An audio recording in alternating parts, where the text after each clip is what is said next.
Hello everybody, welcome back. The Star Citizen Gamescom presentation has just finished and I will describe it as a good but eventful presentation that had as main focus the upcoming and very important Alpha 3.0 update. We could say that this presentation was a Gamescom 2016 presentation Volume 2, a more polished look at Delamar, Levski, and of course the moons of Star Citizen that will come to the persistent universe, more specifically Daymar. And although a very good glimpse, a very good look at what Star Citizen Alpha 3.0 will offer us, it was not as spectacular as last year's presentation. When I am saying an eventful presentation, I mean obviously the many various bugs that made an appearance suddenly to the demo, to the presentation, and made the life of everyone involved really hard. There were some bugs, some glitches, some sync issues, and a game-breaking bug that caused the client of one of the participants to crash, forcing CIG to restart the session in order to continue with their presentation. I honestly don't care about the bugs, I honestly don't care that we had to wait a bit longer for the presentation to finish, and this is because it shows how ambitious this project is, how much work it requires in order to make it correctly, make it properly, and it also shows the transparency of CIG and how honest they are with us, the backers, in what they are trying to achieve and how they are trying to achieve it. Having said that, it was apparent that the presentation had its good and bad moments, and to the good moments I'm going to place the amazing, spectacular Capital C battle scene we had the opportunity to watch at the end of the presentation twice. We have seen for the first time the Indris in-game, and this is definitely something I cannot wait to experience in-game. I'm afraid it will take a while, it will not come with 3.0. Chris Roberts wasn't clear on this, how soon it will come in game, but I don't think it will be soon enough.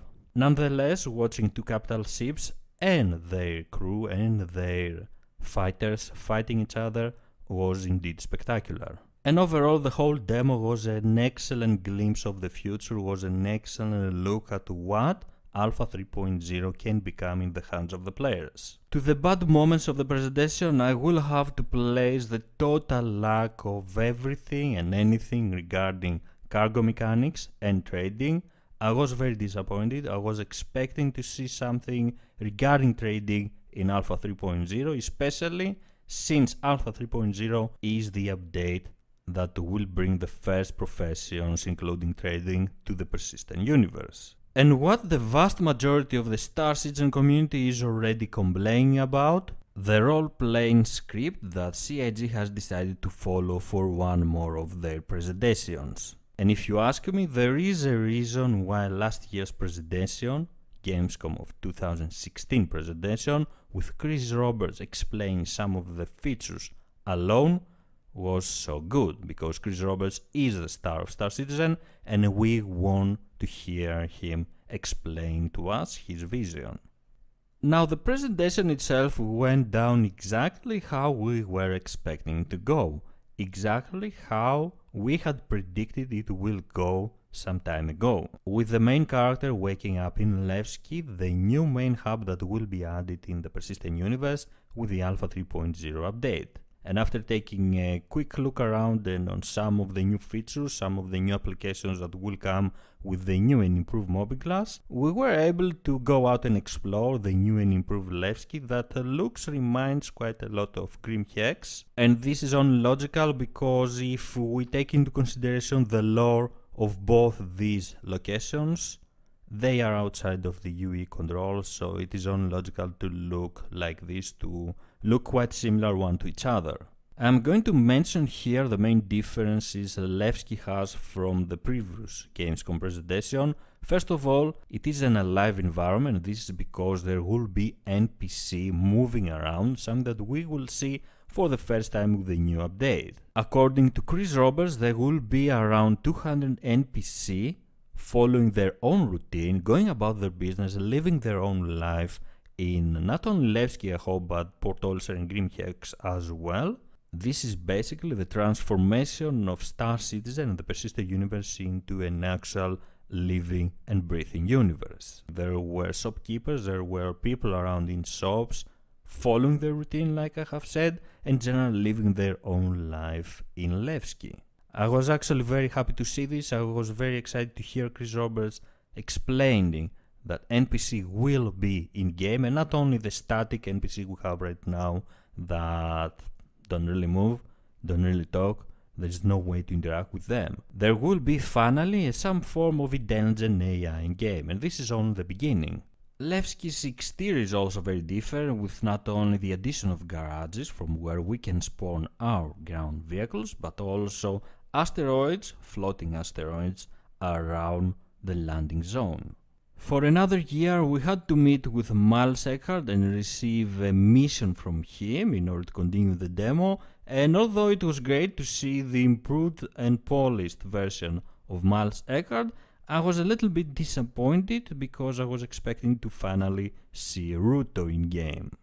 One thing I have to mention about Miles Eckhart, it seems that it was instance and was appearing only to one of the characters. So maybe in order to see Miles Eckhart, you must reach a certain reputation level, and then you can meet with him, you can see him and talk to him, accept a mission and go out to complete it. The news about missions in the Persistent Universe are really good as well. There will be 26 different archetypes that can be combined in order to create a vast amount of content. Templates that can be combined in order to create many missions. Some more great news regarding missions with the new update have to do with opposition missions, which basically are missions that will pit players against each other. If, for example, you are asked to retrieve a black box and bring it back to Levski or somewhere else, another player might receive a mission that will have as a goal to stop you. And this is very good to create additional content to the game and make players have a lot more fun. And we will have to earn money in the Persistent Universe in order to keep our ships up and running, and this is because with Alpha 3.0 a real persistence system is going to come. We have talked about it already. If you leave your vessel somewhere and log out, you will log back into the game and the ship will be waiting for you unless someone else has stolen it. Persistence will affect everything, will affect the criminality system, will affect what you do with your vessels, and will affect your everyday life in the game. We had a very quick look at the shopping experience. We have visited some of the shops in order to buy weapons, and we have played with our loadout, with our clothes and our armor. With 3.0 comes customization. We will be able to mix and match different types of clothes and armors, and in general find the best look for us and our character. Regarding the shopping experience, I have to mention here that ships, buyable ships, are finally coming in game, and we will be able to buy vessels with in-game currency, not in 3.0 but 3.1. I have to mention again that I was really disappointed to not see something from trading, to see a cargo hauling maybe mission. I was really expecting something like that. But we got a black box retrieve mission, and we were able to visit a derelict site, a derelict caterpillar to be more precise, and the atmosphere inside the derelict, the crashed vessel, was amazing. The quick look we had on the surface of Daymar was really good, was really nice, and I can't wait to experience and explore more of the surfaces, more of the 3 moons alone when the 3.0 will be here. I want to see a bit more exploration happening on the surface of Daymar. What we were shown in the presentation was really good and was really action intense. I really enjoy the dynamic of the content they have shown to us, although it was a script, I know, but the existence of opposition missions is going to create scenarios like the one we have witnessed, and this is something worth waiting for. And that amazing Idris, oh my god, that was spectacular. When it appeared for the first time, that was one of the highlights of the show, of the presentation, definitely. And what followed after with the battle between the 2 capital ships, where we saw for the first time the railgun, the massive railgun of the Idris in action, that was definitely something I really want to experience in Star Citizen eventually. Overall, this was a good presentation of what is coming with this new update. We were shown the Item 2.0 system that will help us interact with everything by hitting F, and it will make it easier for new players to control their vessel and learn the ropes faster. The various applications, more specifically the mission application, the contracts manager through our Mobiglass.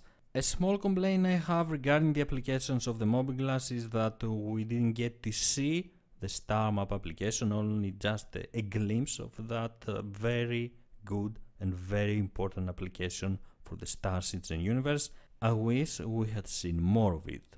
A new hint system that is coming with a new update that will again help new players to learn the ropes faster and become familiar with Star Citizen and everything they can do in the game. And here is where we should mention the new technology that CIG is developing, the face-over IP, diegetic face-over technology for the NPC, but also we have seen it in action with the testers, the participants in the event, and it was quite spectacular. It is a combination of a facial animation tech and head tracking that will work with webcams.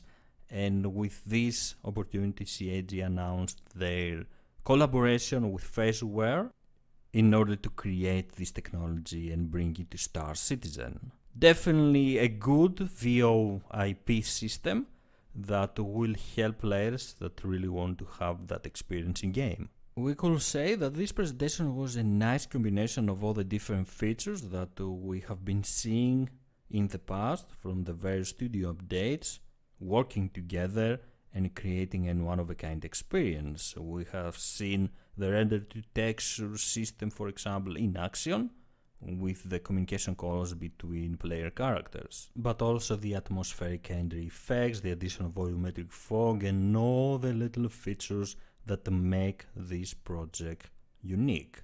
We could say that it was quite a nice presentation, a quite nice glimpse at what Alpha 3.0 can offer to players, how spectacular Alpha 3.0 can become at the hands of the players, and it had some really good but some really bad moments as well. My favorite moment was the Capital C battle at the end. That was definitely spectacular and something that I really cannot wait to experience in game. But the whole journey from Levski to Daymar and to the Idris Bridge was really good in my opinion. I would really love to hear your opinion about the presentation, what you like the most, what you dislike the most, and you wouldn't want to see anymore in a future CIG presentation. And in general, how you feel about the Alpha 3.0 gameplay we got to see in this presentation. Thank you very much for joining me. If you enjoyed the video, please don't forget to leave a like and subscribe for more. I am Squid of Love and I will see you around the verse. Bye bye.